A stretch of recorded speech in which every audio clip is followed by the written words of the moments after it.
Hey there folks, SpaceKev here. Last fall the band Huntress began to generate some buzz online when they released a video for their song 8 of Swords. They now have a new album out called Spell Eater. It's on Napalm Records, and I recently caught up with them when they came through town on tour with Dragon Force, and this is what they had to say. 8 of Swords, trouble our trick, kill the heretic.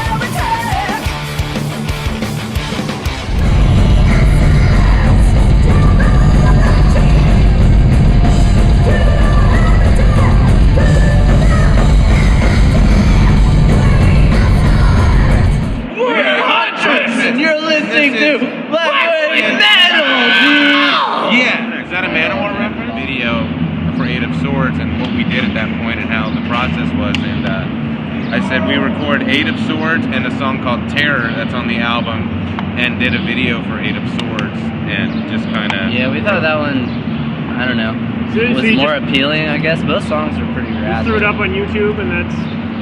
Yeah, we were... kept going and... Pretty much, I mean, it was just... You know, we got like an exclusive release on Noise Creep. Noise Creep. And then, and then we got a bunch of, like, even right before it came out, I think people heard about it gonna come out, and we started getting, like, labels interested immediately. Wow. It was really fucking awesome. It was nice, Spell Eater. It's the greatest record I've ever. In the past for 30 years. Of the past 30 years. Somebody Number one quoted us most on that. definitive record of the genre metal. Yeah, if somebody said this is the defining record of the past 30 years, and we're just like, whoa, take a step back there, Tiger. Let's pipe down. Let's really put it in their perspective. I mean, you know, we just put out what we thought was cool. Like, we're just like, oh, this riff's cool. We put a bunch of stuff that we think is cool on the record. You know, we weren't really trying to make it for anybody.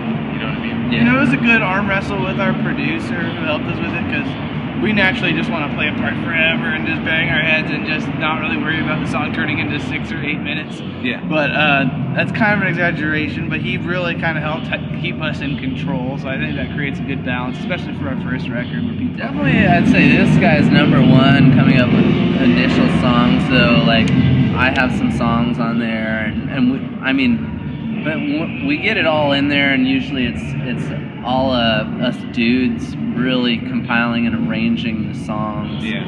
And then once we have a pretty good grasp on that, usually that's when we bring Jill into the mix, and she starts writing her insane lyrics and vocals. And often, you know, I come in with I might have a bunch of ideas worked out, but by the time it gets in the room and Carl's like, meh.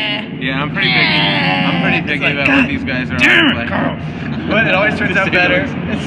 You know, it's just... He's our filter, you know? And he, like, really, the assembly of the songs is a pretty major team effort. Oh, yeah. Yeah, it's very collaborative. It's very collaborative. Lyrically and melodically? Lyrically, thank you. That's the scientific term. It's all Jill, you know? We are all... Let me help you out. Thanks. I look like an idiot right now. But at least you smell like strawberries. Yeah, you can't stop me there. She's really the commanding chief on the imagery and lyrical content, you know. She'll bring ideas to me or Ian, like, hey, this is like kind of what I have in mind for a song theme, and that helps steer us in the right direction of what we're gonna come up with, kind of as an ambiance to it. But she controls that. We control the balls and the riff, and she controls the looks and the lyrics. You know. Yeah, we basically. Our job is just to make it heavy. Yeah, we're just like, let's just write the coolest thing we can come up with, and then we write that, and then Jill's like, sweet, this song's about, you know, which are you? Grew up in some crazy mountains, which we actually got to go see on this tour. Yeah. And with like deer and all kinds of hunting and crazy shit like that. So she's always had that Huntress, Mother Earth kind of jam going on. So I think it's more her own real thing. You guys on your Facebook page, you describe yourselves as melodic death thrash. Somebody else coined that. Oh, okay. Cool. What do you guys cite as influences then? It's hard to be in 2012 and then try and go, oh, we're gonna make a new metal record that nobody's heard before.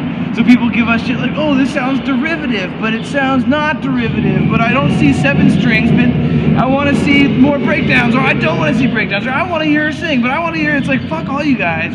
You know, we love a bunch of killer heavy metal bands, and that's just what we're doing. You That's know? our influence, is just everything we listen to. Yeah, and like most people want to really pigeon-toe their thing, like, no, we're the new wave of American black metal part 2 of the third dimension. But instead, it's like, yeah, we love a bunch of old black metal. We listen to shit out of Death and King Diamond, and it's a bunch of classics. But you know, that's just. Well, I do know your bass player has his love tattooed to his arm. And Lizzie is a And love of Lizzie. all of ours, for Yeah, sure. we love all that stuff. Okay. Pretty much the best band ever, right? Yeah, they're Well, great. oh, well, yes. Kind of yes. define music. Yep, we just came off Pagan Fest, and it was just a blast to be on tour What a with a bunch delight. of bands that were from other countries, and just as our first tour, and they were all big sweethearts, and like, you know, we were partying with Arcona every night, and they spoke 0 to 1% English. They're Russian. The Russian band, they're from Russia, and Their English, not so good. Yeah, the guy literally comes up to me and says, I stupid Russian. That's how the English he does is, I'm stupid Russian. Yeah. And we don't even know how to say stupid in Russian. We're the dickheads. Yeah, we really blew it. But then Hailstorm and Teresa's were amazing. Is there anything that you guys learned about yourselves being on the road for 6 weeks straight, sleeping in a van or wherever you can rest? I smell like strawberries and flowers no matter what happens. yeah, yep. I get nicer by the day. Is what happens. Nicer by the day, and that's the truth. I'm not even kidding.